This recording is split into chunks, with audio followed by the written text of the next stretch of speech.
हाथरस की निर्भया को इंसाफ दिलाने कौन नहीं आया। कांग्रेस के युवराज राहुल गांधी आए और इंसाफ दिलाते दिलाते गिर पड़े। प्रियंका भी आई और पुलिस की लाठी से अपने कार्यकर्ता को बचाते उनकी तस्वीर भी दिखी। कांग्रेस आ गई तो फिर तृणमूल कांग्रेस कैसे पीछे रहती। फायर ब्रांड प्रवक्ता डेरेक ओब्रायन आए और पुलिस की धक्का मुक्की में वो भी गिरे। वो भी न्याय दिलाने के लिए ही गिरे, उठे और फिर चले गए। वैसे डेरेक राज्यसभा में उपसभापति के विरोध में बहुत कुछ गिरा चुके थे। उसके बाद आरएलडी के जयंत चौधरी ने कमर कसी और हाथरस की निर्भया को इंसाफ दिलाने पहुंचे। ईंट पत्थर चले, फिर चली पुलिस की लाठियां, फिर आम आदमी पार्टी आई, संजय सिंह पर स्याही फेंकी गई। इसके बाद बहुत से लोग आए, आते ही रहे, और फिर आए चंद्रशेखर आजाद रावण। हाँ, एक आधे अधूरे आंकड़े के साथ इवन भी इसमें कूद पड़ा। इसकी बात आगे, लेकिन इन सब के बीच योगी सरकार ने कहा कि मामले की जांच सीबीआई करेगी और पीड़ित परिवार और प्रशासनिक अधिकारी समेत सबका नार्को टेस्ट होगा। इंसाफ दिलाने की प्रक्रिया में ये एक लेटेस्ट इनोवेशन रहा। लेकिन इन सारी कोशिशों के बीच मेरा मानना है कि किसी निर्भया को न तो इंसाफ मिला है, न ही मिलेगा।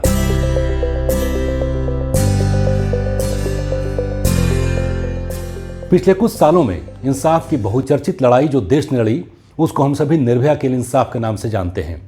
क्या नहीं हुआ था। रैलियां निकाली गईं, मोमबत्ती मार्च हुए, टीवी चैनलों पर बहस हुई, निर्भया फंड बनाया गया। आखिरकार निर्भया के 4 गुनहगारों को इसी साल मार्च में फांसी दे दी गई।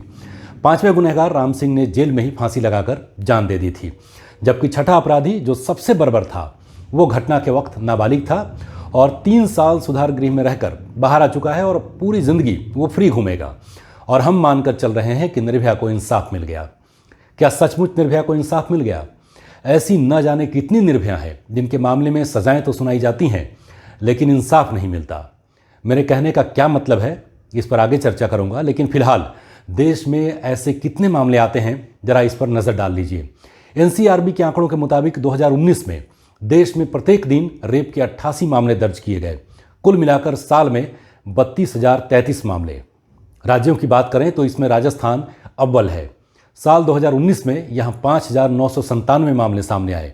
वहीं शहरों में इस अपराध के लिहाज से राजस्थान की राजधानी जयपुर सबसे ऊपर है। और वहां के मुख्यमंत्री अशोक गहलोत हाथरस की घटना के बहाने यूपी सरकार पर तंज कसते हैं, लेकिन उनके राज्य में महिलाओं के खिलाफ अपराध पर वो चुप्पी साध लेते हैं। राजस्थान के ही सवाई माधोपुर का मामला तो सबसे अजीब है। वहां तो बीजेपी और कांग्रेस की सेवा दल की महिला नेता ही सेक्स रैकेट चला रही थीं। और ऐसे ही नेता और कार्यकर्ता हाथरस में न्याय न्याय चिल्लाते हुए अगर आपको दिख जाएं तो इसमें हैरत की क्या बात है। छत्तीसगढ़ के मंत्री शिव कुमार डहरिया छत्तीसगढ़ में हुई एक रेप की घटना पर कहते हैं, हमारे यहाँ जो घटना हुई वो उस तरह की नहीं है और इतनी बड़ी घटना हुई है हाथरस में। रमन सिंह जी ट्वीट क्यों नहीं कर रहे हैं? तो ये हाल है हमारी राज्य सरकारों और मंत्रियों का, किस तरह से इस जघन्य अपराध को अलग अलग चश्मे से देखते हैं। प्रति लाख आबादी पर महिलाओं से इस जघन्य अपराध की लिस्ट में दूसरे नंबर पर है केरल, उसके बाद उत्तर प्रदेश, फिर मध्य प्रदेश और महाराष्ट्र का नंबर आता है। हाथरस की घटना के बाद महाराष्ट्र के मुख्यमंत्री उद्धव ठाकरे दहाड़ रहे थे कि उनके यहाँ हाथरस जैसी घटना नहीं हो, इसके लिए सरकार प्रतिबद्ध है। उनको शायद पता नहीं होगा कि रेप के बाद मर्डर की सबसे ज़्यादा घटनाएं महाराष्ट्र में होती हैं। मेरे कहने का ये मतलब है कि इस बात से फ़र्क नहीं पड़ता कि किस राज्य में किस पार्टी की सरकार है या फिर कोई राज्य कितना शिक्षित है, वहाँ के लोग कितने पढ़े लिखे हैं। इसीलिए राहुल गांधी हो, डेरेक ओब्रायन हो या फिर दूसरी किसी भी पार्टी के नेता, सबकी कोशिशें इसीलिए खोखली लगने लगती हैं।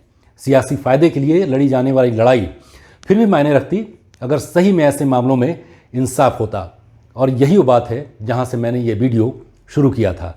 दरअसल मेरा मानना है कि ऐसे मामलों में अपराधी को तो सजा मिल जाती है, लेकिन न्याय नहीं मिलता। वैसे भारत में रेप के मामलों में महज 31% मामलों में ही अपराध सिद्ध हो पाता है। ये बात मैं इसलिए उठा रहा हूँ कि जिसके साथ ये जघन्य अपराध हुआ है, उसको जिस पीड़ा से गुजरना पड़ा है, जो जख्म उसको मिले हैं, क्या उसकी कोई भरपाई हो सकती है? निर्भया ने जो कष्ट झेला, क्या उसको कोई महसूस कर सकता है? हाथरस की निर्भया 2 हफ्ते तक जिस दर्द से गुजरी, क्या कोई उसका हिसाब लगा सकता है? ऐसे में फिर किसी दोषी को जेल हो जाए तो क्या उस दर्द का हिसाब हो जाएगा? मेरा मानना है कि सही मायनों में किसी भी निर्भया को इंसाफ तब मिलेगा जब इस तरह की घटनाएं हो ही नहीं, ऐसे हालात नहीं बने जहां किसी महिला को, किसी बेटी को ऐसी परिस्थिति का सामना करना पड़े। और जब तक ऐसा नहीं होता तब तक सारी रैलियां, सारे मार्च, सारे आंदोलन बेमानी हैं।